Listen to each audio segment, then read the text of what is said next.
Hello and welcome to this quick review of rates of reaction for first year chemists at A level.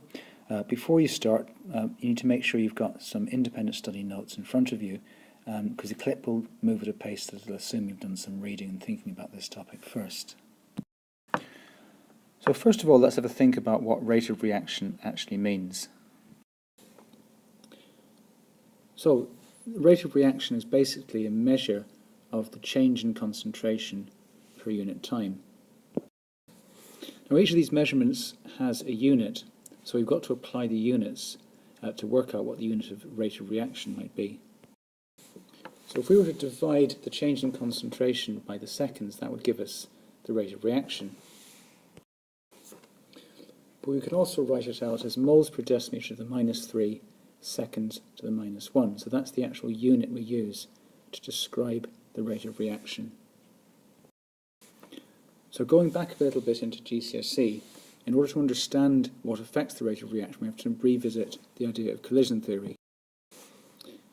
Now, collision theory is more than just the idea of reactant molecules or reactant particles colliding. You have to actually have an idea of how they orientate with each other. If they hit each other directly, you get a more energetic collision and a reaction takes place. You also need to consider the orientation in which the molecules or reacting particles are striking each other. So they have to actually strike each other with sufficient energy to overcome the activation energy. They also have to strike each other at the correct orientation for the reaction to take place. The first idea is to think about the energy. If you apply enough energy, the activation energy can be overcome. So in other words, the reaction can be started by bonds being broken in the reactants. As you know, bond breaking is an endothermic process, so there's a certain amount of energy that has to be applied for this to happen. But added to this, the reacting particles have to actually hit each other in the correct orientation and with sufficient energy to overcome the activation energy. So in reality, in a reaction mixture, relatively few successful collisions occur. So in other words, the rate of reaction is dependent on the frequency of successful collisions.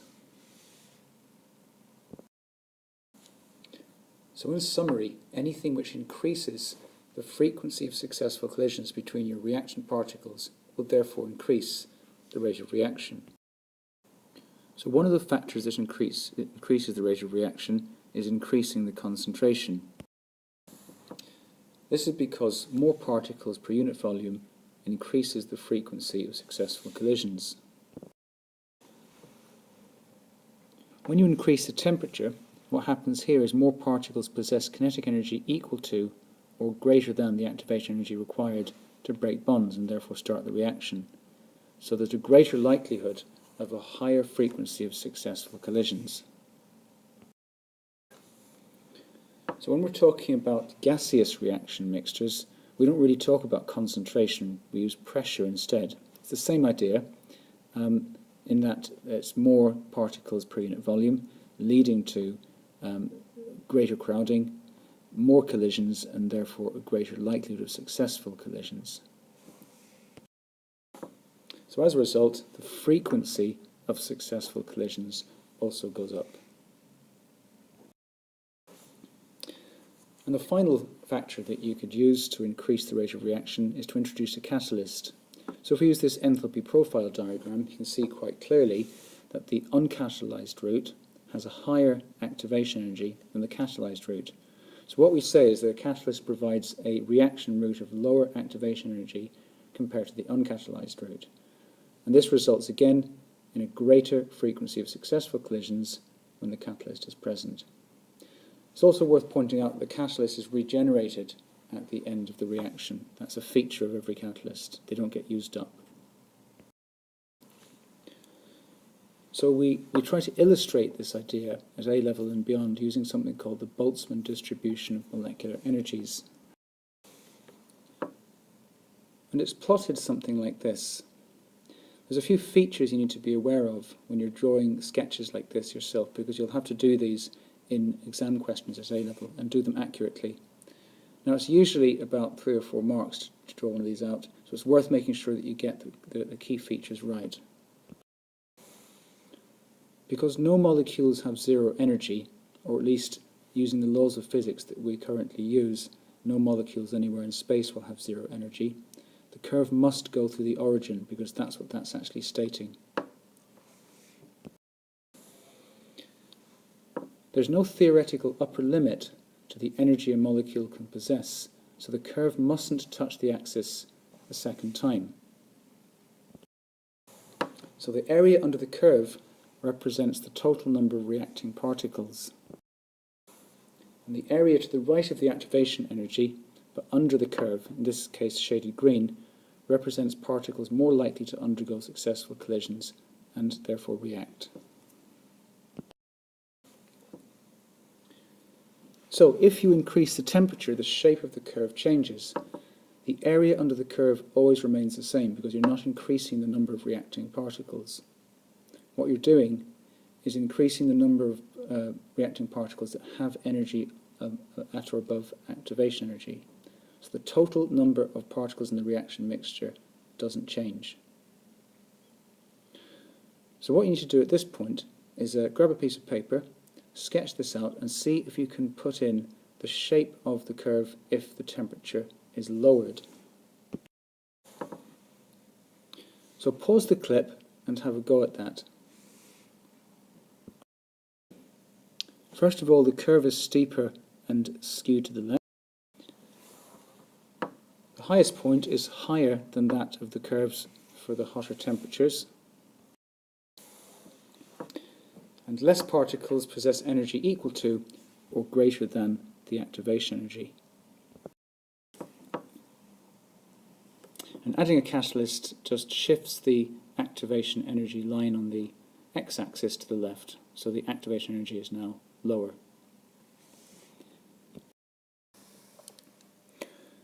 So what we do is we put in a line to represent where the activation energy in the presence of a catalyst goes. Generally what happens is it just shifts to the left. So let's look at the Haber process for the production of ammonia. This diagram sort of outlines what happens in the actual industrial plant, and the equation gives you the reversible reaction by which it happens. So in terms of rates of reaction, what we're trying to achieve is the reactant particles being able to undergo the maximum number of successful collisions in the forward reaction going from left to right. So to do this, we want a high temperature to give the reactant particles as much energy as possible, so they can overcome the activation energy. And in addition to this, we need to perform the reaction at a high pressure so the frequency of successful collisions, like we talked about earlier, is maximized. However, because the reaction is reversible, it can go both ways. So we need to think about other factors which might affect this, and this particular part of it is covered in the dynamic equilibrium section of the course.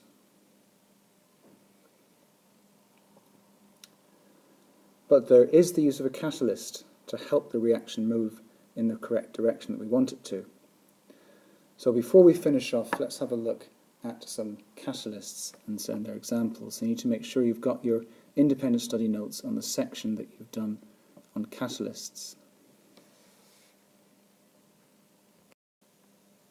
So basically there's two types of catalysts, a homogeneous or heterogeneous catalyst, depending on the phase that the catalyst is in compared to the substrate molecules it's acting on. So single phase means they're both the same physical state, and two phases, heterogeneous, means that the catalyst is in a different phase to the actual substrate molecules.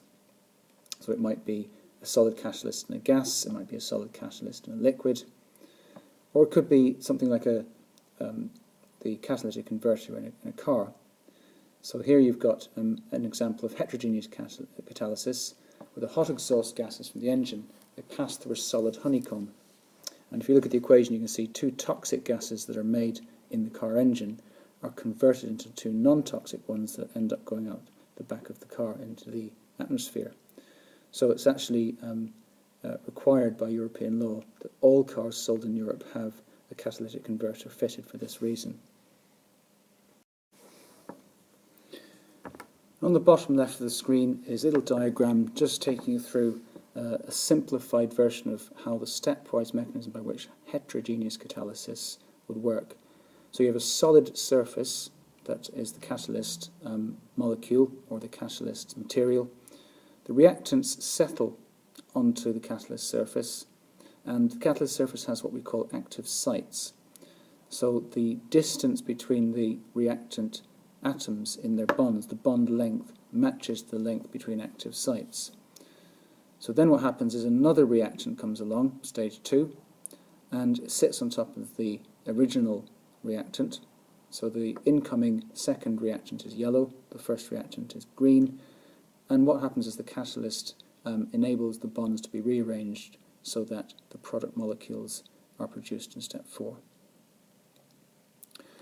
Okay, so that takes us through to the end of our short review of rates of reaction. Hopefully it's been useful, but in the meantime, thanks for listening and see you soon.